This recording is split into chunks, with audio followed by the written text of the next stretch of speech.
नमस्कार, मैं प्रद्युमन जोशीला। हरियाणा की वर्तमान सरकार विधायकों पर है मेहरबान, पूर्व विधायकों का भी है पूरा ख्याल, लेकिन जिन्हें वास्तव में जरूरत है उन बुजुर्गों पर सितम ढा रही है सैनी सरकार। ऐसे ऐसे बुजुर्ग हैं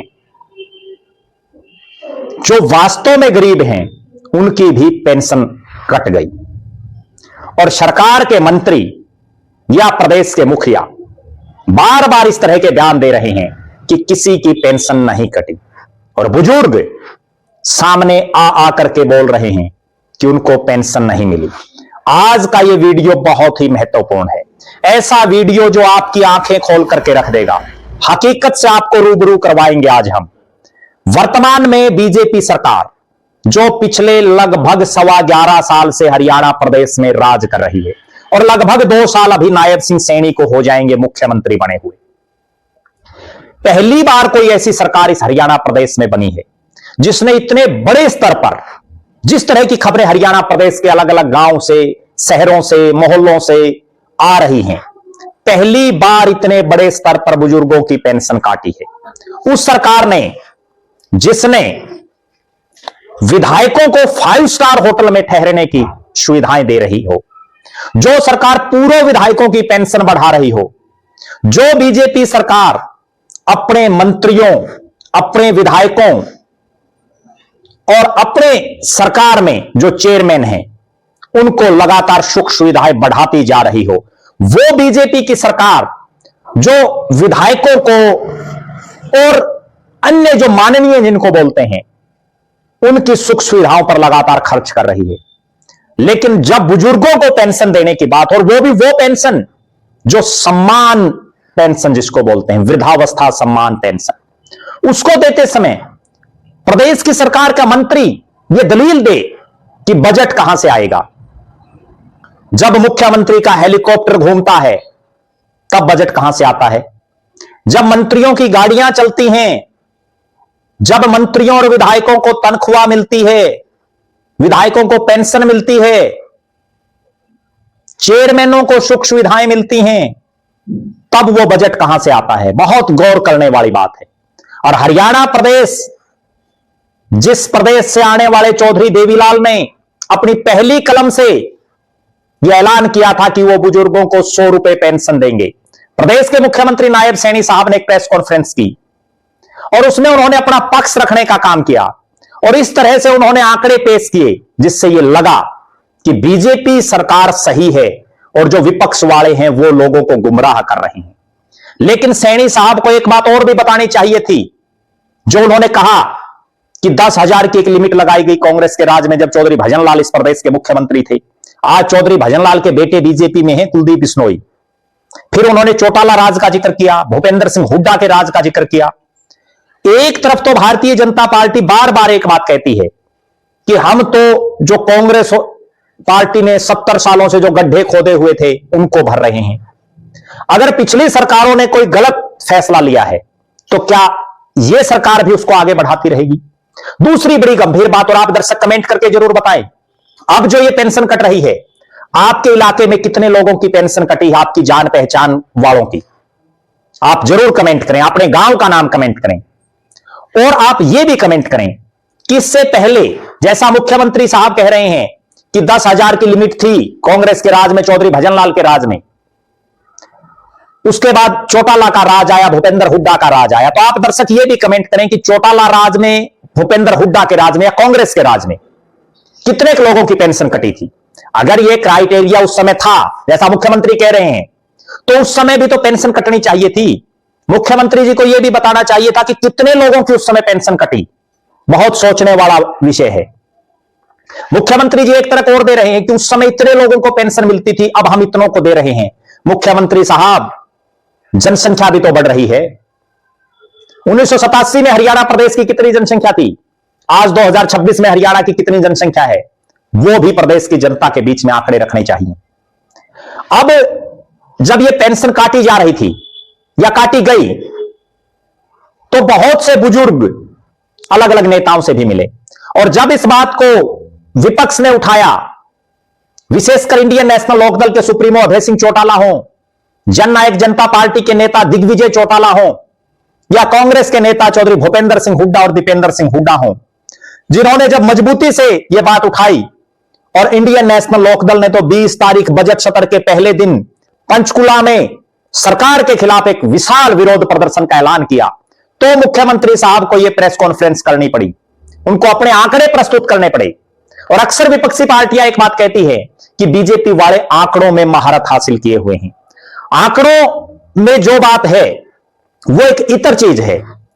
असलियत यह है कि आज गांव गांव से हमारे पास भी फोन आ रहे हैं, लोग मिल रहे हैं, नेताओं को भी लोग मिल रहे हैं, जो ये रोना रो रहे हैं कि उनकी पेंशन काट दी गई।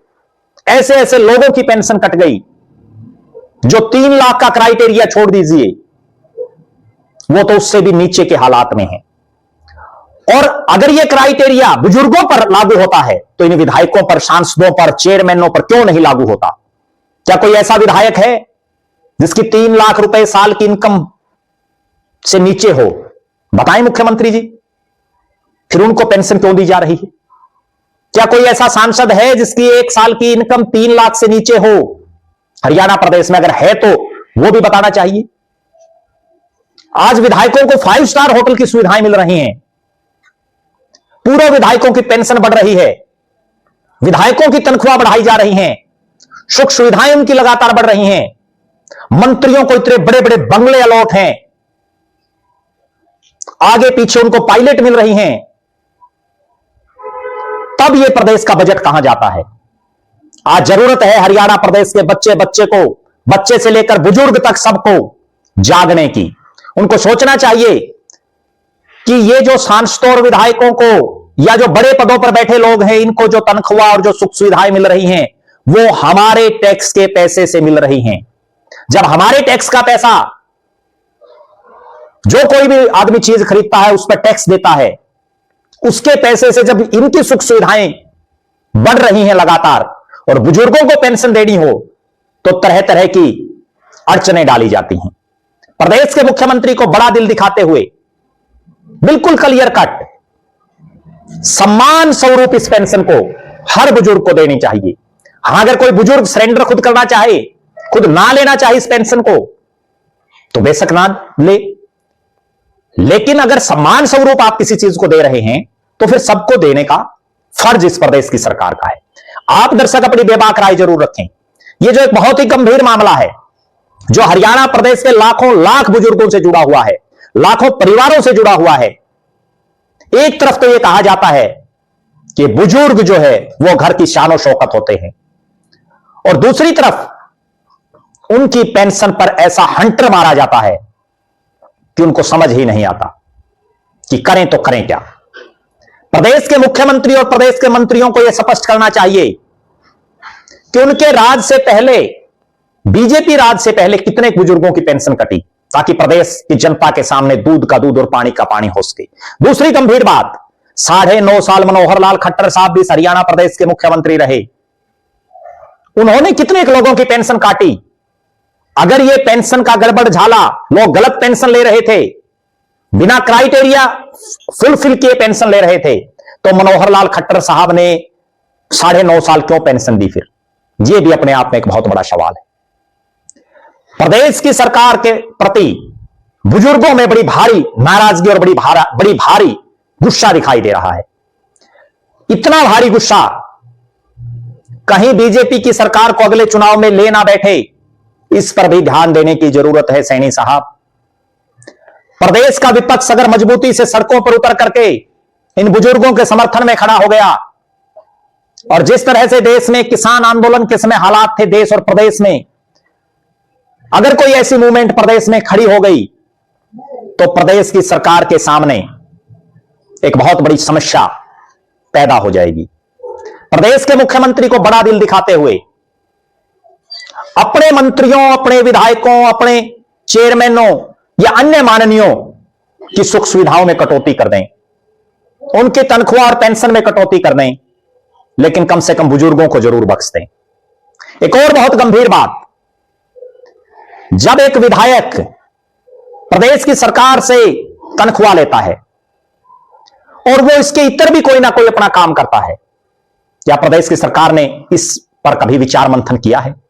प्रदेश की सरकार ने इस चीज पर कभी मंथन किया है कि एक बेचारा बनकर के कोई शख्स चुनाव लड़ ले और जो ये कहे कि मेरे पास तो कुछ नहीं है, और जो ही वो चुनाव जीते उसके बाद लंबी लंबी गाड़ियों में बैठना शुरू कर दे, आगे पीछे एस्कॉर्ट चलानी शुरू कर दे?